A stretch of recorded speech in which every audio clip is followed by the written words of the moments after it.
Ini siapa Mbak namanya? Saya Sultanur Aulia dari kelas manajemen 9G, rumah di sebelah. Ini siapa Mbak?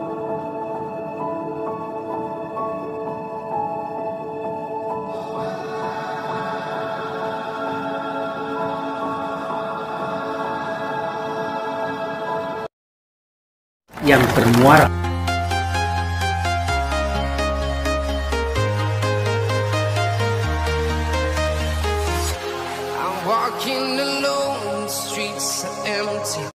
wabarakatuh. Kali ini saya punya kesempatan untuk bisa mewawancarai dekan Fakultas Ekonomi, kemudian Pak Ketua Yayasan Pak Dr. Fajar, kemudian yang berikutnya Pak Rektor Pak Dr. Heri. Begini Pak Heri, kami dari YouTuber ingin mendapatkan informasi tentang bagaimana tentang Universitas Maijen Suwono Mojokerto. Ayo Pak, monggo Pak. Baik, assalamualaikum warahmatullahi wabarakatuh. Waalaikumsalam. Jadi untuk perlu adanya link and match, artinya kami dari universitas itu adalah penyedia tenaga kerja dan ada pengusaha adalah kelompok pengguna tenaga kerja. Bagaimana bisa menyesuaikan, bisa lulusan kita bisa diterima di pasar kerja, tentunya kurikulum kita ya perlu penyesuaian dengan kebutuhan daripada pasar kerja itu sendiri. Nah, untuk itu kebijakan Menteri Pendidikan dan Kebudayaan serta Riset Teknologi yang sekarang itu ada namanya Kampus Merdeka Belajar, sehingga memberikan kesempatan seluas-luasnya kepada mahasiswa untuk belajar, untuk memperoleh skill yang nantinya itu bisa diterima di pasar kerja. Saya kira itu sehingga kurikulum kita tidak konvensional, tapi kurikulum kita harus menyesuaikan dengan kesempatan kerja yang ada. Oke, terima kasih Pak Heri. Ini saya ingin mewawancarai Ketua Yayasan Universitas Maijen Suwono ya. Ini Pak Dr. Fajar. Bagaimana Pak? Ke depan Yayasan Universitas Maijen Suwono ini apakah ada inovasi baru yang berkaitan dengan dunia pendidikan, Pak? Baik, terima kasih. Assalamualaikum warahmatullahi wabarakatuh.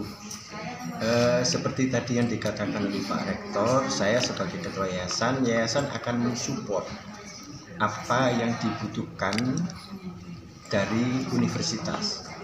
Seperti halnya sekarang kita tahu di era digital seperti ini, yayasan akan menyediakan sarana prasarana yang dibutuhkan oleh universitas maupun fakultas, sehingga bisa memberikan bagaimana mahasiswa tadi bisa bersaing dengan universitas lain.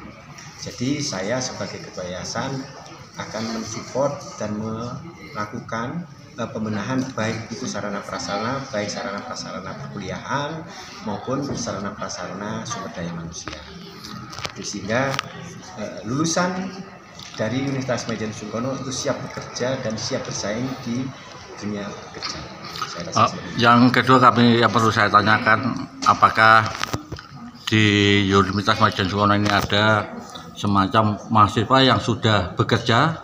Apakah ada program-program, progres bisa menampung mereka Pak yang ingin mengembangkan karirnya walaupun sudah bekerja? Ada di kami, bahkan dari dosen itu pun ada dari alumni yang pernah kuliah di kita.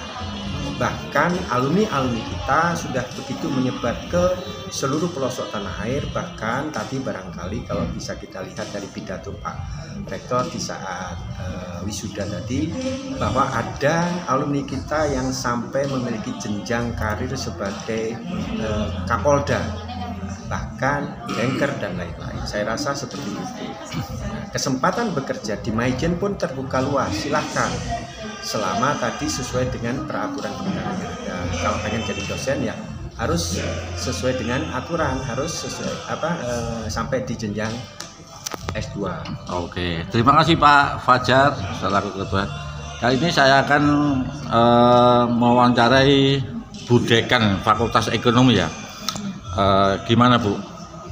Progres ke depan agar Fakultas Ekonomi ini lebih hebat ya, lebih maju lagi sehingga banyak kalangan generasi muda yang lepas dari SMA ISA bisa mau untuk bergabung dengan Universitas Majen Sungkono Mojokerto Bu. Terima kasih. Seperti yang sudah diutarakan Pak Rektor maupun Pak Yayasan, kita memang perlu inovasi yang baru, baik digital maupun program akademik. Selain itu, kita harus kolaborasi. Kolaborasi ini bisa dengan stakeholder perusahaan-perusahaan, bisa dengan antar universitas, ataupun antar fakultas. Ya. Kerjasama kolaborasi ini diharapkan nanti ke depannya mahasiswa itu tidak hanya belajar satu jurusan, tetapi dengan studi banding ataupun magang dengan kolaborasi itu mahasiswa ini lulusannya akan mempunyai nilai plus. Jadi tidak hanya sekedar di bangku kuliah, tapi dengan bekerja sama dengan stakeholder itu nantinya akan diterima masyarakat dengan nilai plus seperti itu. Dan insya Allah sampai sekarang ini 95% lulusan kita itu sudah langsung dapat pekerjaan. Itu target yang kita nomor satukan untuk ke depan. Oke, terima kasih Bu. Satu hal lagi Bu yang perlu saya tanyakan, berapa jumlah mahasiswa untuk hari ini yang diwisuda Bu untuk Fakultas Ekonomi? Fakultas Ekonomi ada 338. 338. Untuk manajemen itu 311, sedangkan akuntansinya itu 20. Satu hal lagi Bu, ada yang terlewatkan, barangkali mahasiswa Fakultas Ekonomi itu bisa bekerja sama dengan perusahaan ya, perusahaan artinya bagaimana kita memberikan kurikulum apa yang dibutuhkan oleh perusahaan sehingga perusahaan memberikan kontribusi materi sehingga bisa diserap ketika mereka sudah keluar dari Fakultas Ekonomi bisa langsung mereka bisa menerima. Artinya mereka diajak MOU di dalam pelaksanaannya Bu. Ya. Jadi begini, untuk kita membuat kurikulum dulu, untuk kurikulum di mata kuliah yang nanti akan diajarkan, itu memang melibatkan stakeholder. Jadi untuk di Mojokerto ini, kebutuhannya apa yang mereka butuhkan untuk lulusan-lulusan kita. Terus kemudian untuk kita stakeholder itu wajib ada MOU. Jadi MOU di situ akan tertuang Tridharma perguruan tinggi. Jadi bisa pengajaran, jadi kita bisa tukar match atau kuliah umum, yaitu mendatangkan dari stakeholder perusahaan-perusahaan itu, ataukah kita yang ke sana untuk pengabdian masyarakat. Sedangkan penelitian itu kita bisa meneliti di tempat perusahaan itu. Jadi akan seperti ada evaluasi perusahaan itu digemarin enggak produknya seperti itu, atau analisa keuangannya atau sistemnya. Jadi sebetulnya banyak dengan adanya kolaborasi Tridharma itu mahasiswa akan lebih berkembang dan itu memang MOU yang diharapkan seperti itu.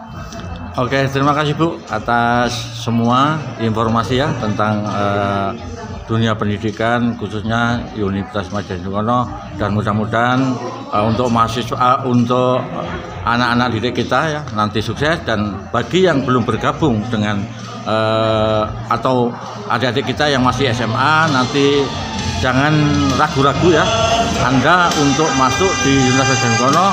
Ada beberapa prodi ya yang bisa diikuti, ada Fakultas Hukum, kemudian Pendidikan, kemudian ada Pertanian, ada Fakultas Ekonomi, juga ada akuntansi, dan yang satunya apa?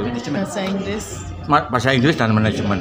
Jadi untuk sahabat kita ya, bapak-bapak kita yang belum atau tidak diterima di perguruan tinggi negeri, kuliah di Mojokerto itu potensi dan tidak jauh-jauh, dan biayanya juga murah, terjangkau. Akreditasinya sama. Akreditasinya juga sama. Jadi dengan Kota Surabaya, Mojokerto bisa bersaing, tidak kalah. Oke, terima kasih Bu. Oke, aku